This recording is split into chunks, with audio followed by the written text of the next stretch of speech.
The European Research Night is really special for me because it makes me feel part of a wide community of researchers. It's a way for people to engage with scholarship in a way that perhaps they wouldn't expect. This is a good opportunity for promotion of the science.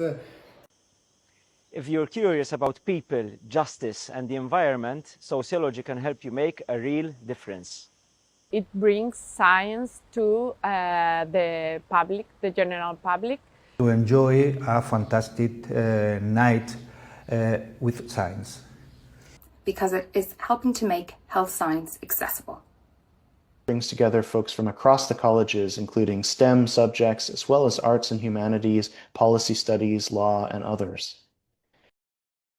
This year, I will compete in the finals of Sumo Science, a really funny outreaching competition where the judges are school students.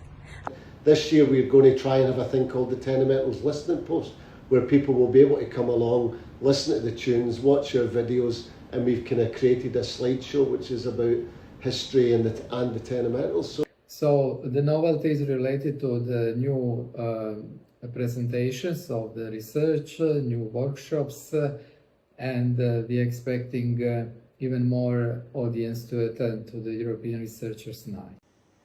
Through the analysis of social impacts, I help understand how politics affects people's communities.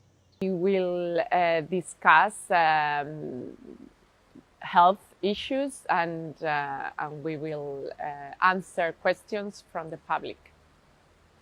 We are going to present our new finding or new achievement that are more involved in the society.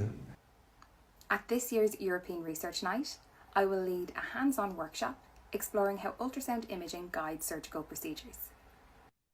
So my booth at the ERN in Glasgow is going to present our most recent research into the beliefs by the lay public about whether or not there should be copyright protection in images created with AI.